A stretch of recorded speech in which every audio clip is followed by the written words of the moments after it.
Greetings, my name is Russ. I'm a substitute teacher looking for a full-time job. So one of my purposes in these videos is to maybe get noticed and get some interviews and maybe find a good fit. Also, I'm very interested in the concept or the idea of flipping the classroom. So I'm experimenting with different tools, seeing what is doable and the time constraints that teachers have. So this one shows a tool called Microsoft Math. We'll be solving a quadratic equation. So we begin, we're going to be solving the quadratic equation y equals x squared plus 2x minus 3. This is a skill we learned in Algebra 1 and we will be expanding on in Algebra 2. We need to find the axis of symmetry, the vertex, and solutions, and we'll use that information to graph. We'll begin on the left-hand side, which is just an electronic piece of paper. It is somewhat hard to use this tool, but I think we'll get the idea. But then we'll take the work we've done there and we will look in on the right and use the Microsoft Math calculator and explore a little further for this quadratic. Okay, so first thing we need to do is identify the coefficients of our terms. So our A term is A, our B is 2, and C is 3. A, B, and C. A is the coefficient of x squared, B is the coefficient of x, and minus 3 is the constant term. So let's see, x equals minus b over 2a is the formula we will use to find the equation for the axis of symmetry. So we simply plug in our a, b, and c values as appropriate here.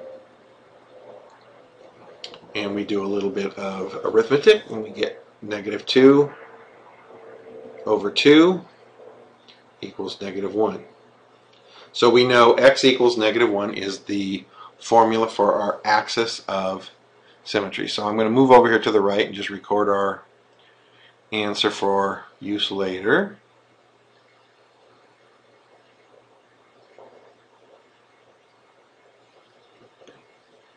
Well, there's a glitch in the software there. So anyways, we'll fix that. Alright. So now we know the x. We're going to take that information and plug it back into our original formula. And when we do that, that will give us our y value for our vertex. So we get y equals a negative 1 squared plus 2 times negative 1 minus 3. Do our arithmetic here. Negative 1 squared is 1. 2 times negative 1 is negative 2, so minus 2. And then we've got a minus 3 left. Now our order of operations is very careful. Remember, we do subtractions and additions from left to right. So 1 minus 2 is minus 1. Minus 3 minus 1 minus 3 equals a negative 4. Okay. Oh, and look, I've dropped my sign there, negative 4. I'll fix that in a few minutes, but that is...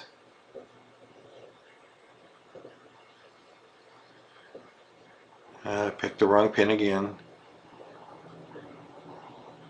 Lost my cursor here. There we go. So that negative 4 is the y part of our vertex. So let's go up here and let's write this in here. Our vertex is going to be negative 1.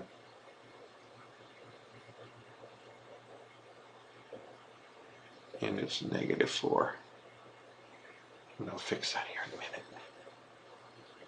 Again, the wrong tool.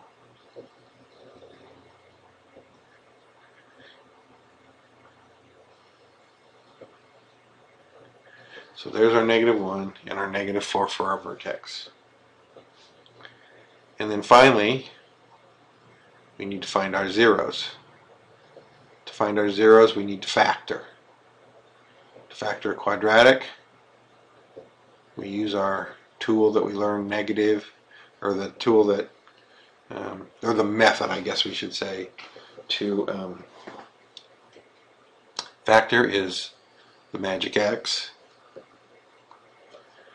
Right, in the top of the magic x we do a times c, which is in this case 1 times negative 3. So we put a negative 3, and in the bottom we put our b term, which in this case is 2. Now we need two numbers. Let's see if I can get the right pins this time. No, get that. I keep trying to grab that highlighter and I miss it. Well, I used green already. Let's use a different color. Sorry, I'm learning to use these as we go too, but I think you get the idea. Oh, no, let's back up a couple of steps here. Let's see. Undo is the magic key here. Alright, let's try this again. Alright, so we need two numbers. This yellow space here, and let's see, we haven't used blue, so blue space.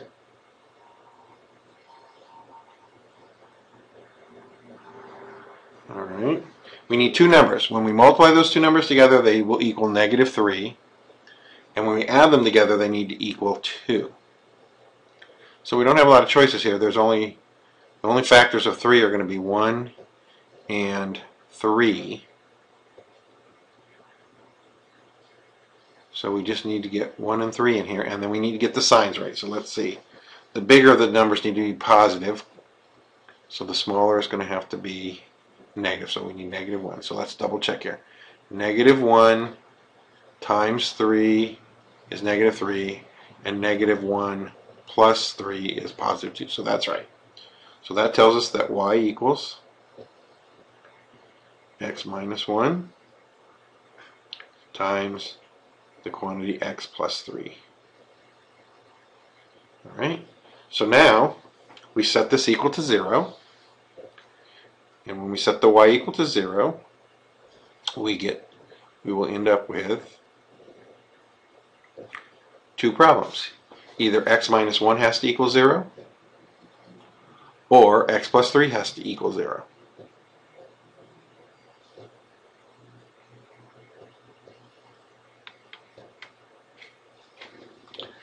And subtract that negative 1 from both sides, and you'll see quickly that x equals positive 1. Excuse me, add 1 to both sides, you get positive 1. And subtract 3 from both sides, and you'll see that x equals negative 3. So our solutions are x equals 1 and x equals negative 3. So now let's go over to the right here. Let's rewrite our solutions since they're on the other screen. So it's going to be 1, 0, and okay, let's see if we can use this information to get ourselves a rough graph of this quadratic. So again, it's hard to, with the tools I'm using, it's hard to draw terribly neatly. So there's my x and y axes. Alright, so let's get a different color here. Let's use blue. Let's plot the line x equals negative 1. So that's going to be a vertical line that goes through the x-axis at negative 1. Oh yeah, I better label my points here.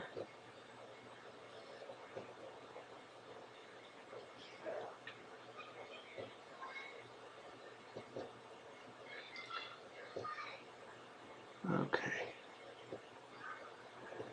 And so now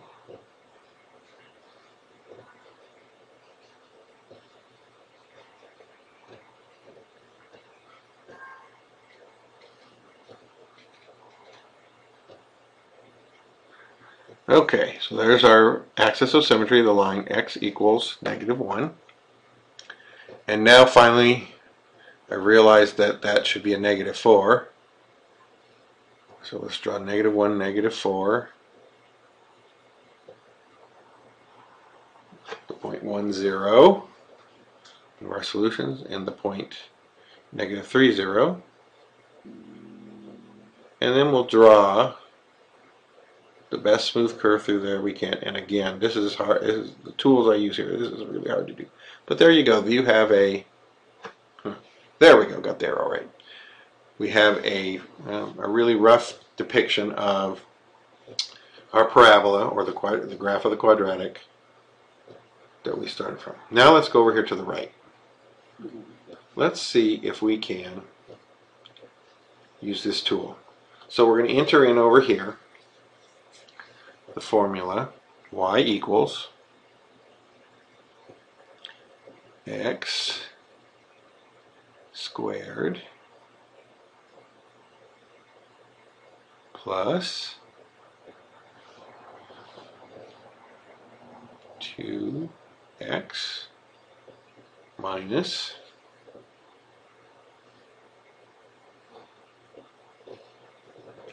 3. Alright, we'll just push the enter key and let the software do its job. It solved for x, but it's got this nice little feature. It says graph this. So we're going to graph this. And there we go. We've got a graph. We're going to center up the graph.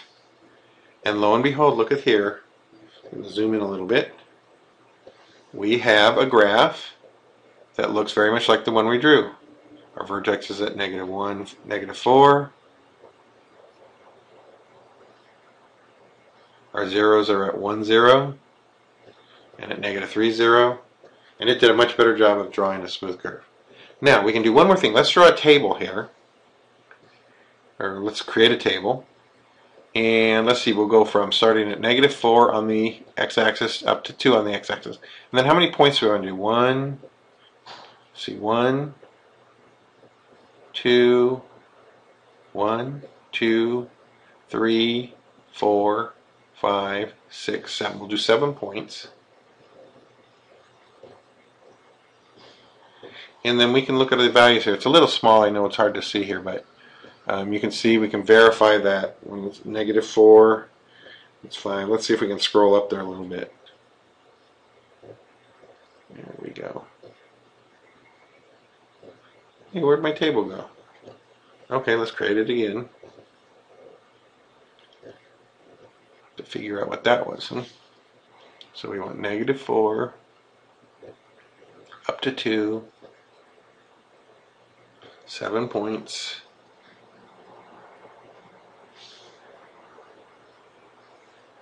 And we can see, yes, when x is -3, y is 0, x is -3, 0,